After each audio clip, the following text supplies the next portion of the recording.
गेल्या विधानसभा निवडणुकीत संगमनेरमध्ये खांदेपालट झाली। बाळासाहेब थोरातांची 40 वर्षांची सत्ता गेली। शिवसेनेच्या बाणाचा नेम त्यावर्षी परफेक्ट लागला। भाजपातून शिवसेनेत गेलेले आमदार अमोल खताळ आमदार झाले। आता या परिवर्तनाला 2 वर्षे होत आली आहे, परंतु या दोन्हीतला वाद वाढतच चाललाय। अगोदर नगरपालिका व आता झेडपी पंचायत समितीच्या निवडणुकीच्या निमित्ताने हे दोन्ही गट एकमेकांना कोंडीत पकडण्याची एकही संधी सोडत नसल्याचे दिसते। शहराचं व तालुक्यातलं राजकीय वातावरण ऐन पावसाळ्यातही गरमागरम झालंय। विधिमंडळाच्या पावसाळी अधिवेशनात आमदार अमोल खताळ यांनी 2009 ची संगमनेर पाणी योजना चर्चेत आणली। या पाणी योजनेत तेव्हा 8-10 कोटींचा घोटाळा झाल्याचा आरोप त्यांनी केला। या पाणी योजनेची चौकशी त्यांनी करण्याची मागणी केली। त्यानंतर लगेच त्यावेळच्या तत्कालीन नगराध्यक्षा दुर्गा तांबे यांनी आमदार खताळांवर पलटवार केला। नगरपालिकेच्या निवडणुकीत अपयश आल्यानंतर खताळ बिनबुडाचे आरोप करतायत अशी थेट टीका त्यांनी केली। दुर्गाताईंच्या याच टीकेतील काही शब्दांवर आमदार खताळांनी पुन्हा आक्षेप घेतला आणि त्यांच्यावर विधानसभेत हक्कभंग प्रस्ताव दाखल केला। हा वाद आता चांगलाच चिघळलाय। दोन्ही गटांचे कार्यकर्तेही सोशल मीडियावर या वादात पेट्रोल ओतताना दिसतायत। हे नियमित होणारे आरोप प्रत्यारोप पाहता संगमनेरचं राजकारण पुढील काही वर्ष अशांतच राहण्याची शक्यता दिसत आहे। नेमकं काय आहे संगमनेरचं पाणी प्रकरण आणि हा वाद विधानसभेत का गाजतोय हेच आपण या व्हिडिओतून पाहणार आहोत। नमस्कार, मी अजय आणि आपण पाहत आहात अहिल्यानगर लाईव्ह 24, नगरी राजकारणाचं परफेक्ट ॲनालिसिस। संगमनेर म्हटलं की थोरात डोळ्यासमोर येतात। काँग्रेसचे ज्येष्ठ नेते बाळासाहेब थोरात यांनी संगमनेरची ओळख राज्यभर करून दिली। तब्बल 40 वर्षे त्यांनी या मतदारसंघाचं प्रतिनिधित्व केलं, पण 2024च्या विधानसभा निवडणुकीत वारं फिरलं आणि थोरातांना गेल्या 4 दशकातला पहिला पराभव पाहावा लागला। त्यानंतर एकाच वर्षात संगमनेर नगरपालिकेची निवडणूक लागली। 21 डिसेंबर 2025ला या निवडणुकीचाही निकाल लागला। त्यात संगमनेर नगर परिषदेची अत्यंत चुरशीची निवडणूक पार पडली आणि त्याचा निकाल 21 डिसेंबर 2025 रोजी जाहीर झाला। या निवडणुकीत काँग्रेसचे नेते बाळासाहेब थोरात आणि आमदार सत्यजित तांबे यांच्या संगमनेर सेवा समिती पॅनलने एकतर्फी विजय मिळवला। शिवसेनेचा धुव्वा उडाला। फक्त एका वर्षात संगमनेरचं वातावरण बदललं।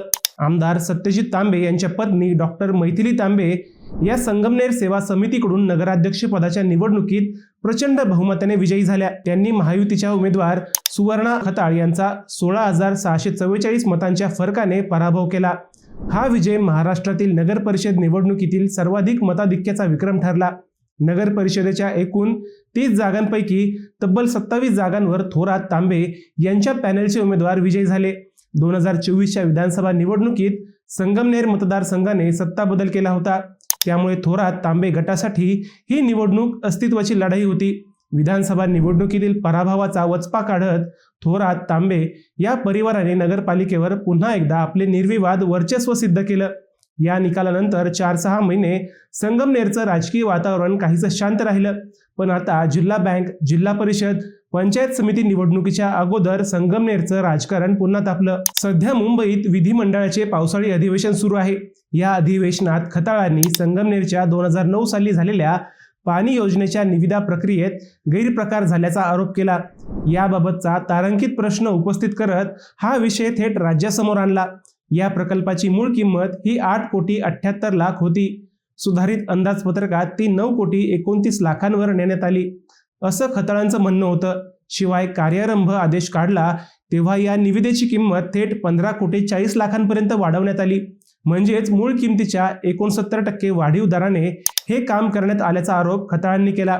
महाराष्ट्र नगरपालिका अधिनियम तरतुदीनुसार एवढ्या वाढीव दराने निविदा मंजूर करणं हे नियमबाह्य असतं। त्यासाठी फेरनिविदा मागण्याची संधीही असते, परंतु त्यावेळच्या तत्कालीन नगराध्यक्षांनी व अधिकाऱ्यांनी 6,91 लाख रुपये त्या ठेकेदाराला आंदण दिले, असा थेट मुद्दा आमदार खताळांनी सभागृहाच्या निदर्शनास आणून दिला। तत्कालीन लोकप्रतिनिधी, तत्कालीन नगराध्यक्ष, मुख्य अधिकारी, पाणी पुरवठा विभागातील अधिकारी आणि ठेकेदार यांची उच्चस्तरीय चौकशी करावी अशी मागणी त्यांनी केली। खताळांच्या या प्रश्नाला उत्तर देताना नगरविकास राज्यमंत्री माधुरी मिसाळ यांनी अतिरिक्त मुख्य सचिव दर्जाच्या अधिकाऱ्याकडून या प्रकरणाची चौकशी करण्याचे आदेश दिले। आमदार खताळांनी जो आरोप केला त्यानुसार थेट थोरात तांबे यांच्यासह त्यावेळचे तत्कालीन अधिकारी चौकशीच्या फेऱ्यात अडकले।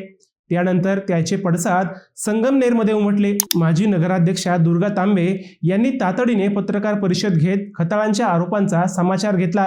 बोलताना तांबे म्हणाल्या की विधानसभेसारख्या पवित्र सभागृहात संगमनेरची बदनामी करून आमदारांनी ते सभागृहच अपवित्र केले. झालं. तांबे यांच्या या टीकेनंतर दुसऱ्या दिवशी खताळांनी पुन्हा पवित्र अपवित्र या शब्दांवरून दुर्गा तांबे यांच्या विरोधात हक्कभंगाचे निवेदन सादर केले. त्यानंतर विधानसभा अध्यक्ष राहुल नार्वेकर यांनी हा विषय विशेषाधिकार समितीकडे पाठवण्याचा निर्णय घेतला. आता ही समिती जो अहवाल देईल त्यावरून दुर्गा तांबे यांचं हे वक्तव्य खरंच सभागृहाचा अपमान करणारं आहे का हे समोर येईल. त्यानंतर पुन्हा दुर्गा तांबे यांनी प्रसार माध्यमांसमोर येऊन आपल्या वक्तव्याबाबतची खरी बाजू मांडली. मी स्वातंत्र्य सैनिक भाऊसाहेब थोरातांची मुलगी आहे. आमच्या 4 पिढ्यांनी लोकशाही जपली आहे. आमच्या रक्तात लोकशाहीचे संस्कार आहेत.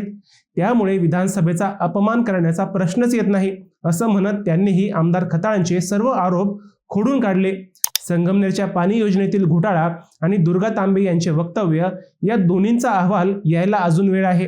त्यानंतरच खताळांच्या आरोपातील तथ्य समोर येईल. परंतु या मुद्द्यामुळे संगमनेरचं राजकीय वातावरण मात्र चांगलंच तापलंय. खताळ आणि तांबे यांच्यातील हा वाद निव्वळ एका पाणी योजनेपुरता मर्यादित नसून तो संगमनेरमधील वर्चस्वाचा आणि तीव्र स्थानिक राजकीय संघर्षाचा भाग आहे. हा वाद सध्या पूर्णपणे आरोप प्रत्यारोपांच्या पातळीवर आहे.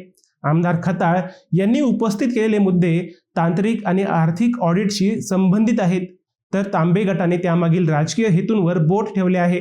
या प्रकरणात सरकारकडून अतिरिक्त मुख्य सचिवांच्या अध्यक्षतेखाली उच्चस्तरीय चौकशी सुरू असल्याने चौकशी समितीचा अधिकृत अहवाल समोर आल्यानंतरच यात नेमकी कोणाची बाजू सत्य आहे हे स्पष्ट होईल. तांबे गटाचं म्हणणं आहे की ही योजना यशस्वी झाली आणि संगमनेरकरांना पाणी मिळालं. मात्र योजना यशस्वी असणं याचा अर्थ असा नाही की तिच्या खर्चात आर्थिक अनियमितता झालेली नाही. त्यामुळे पाण्याचा प्रश्न सुटणे ही एक बाजू आणि निधीचा पारदर्शक वापर करणे ही दुसरी बाजू. अर्थात दूध का दूध पाणी का पाणी येत्या काही दिवसात समजेलच. मित्रांनो, तुम्हाला या विषयावर नेमकं काय वाटतं हे आम्हाला कमेंट करून नक्की कळवा. शिवाय व्हिडिओ आवडला असेल तर चॅनलला सबस्क्राईब करून व्हिडिओला लाईक करायला विसरू नका. पुन्हा भेटूयात नव्या विषयावर. तोपर्यंत सप्रेम नमस्कार.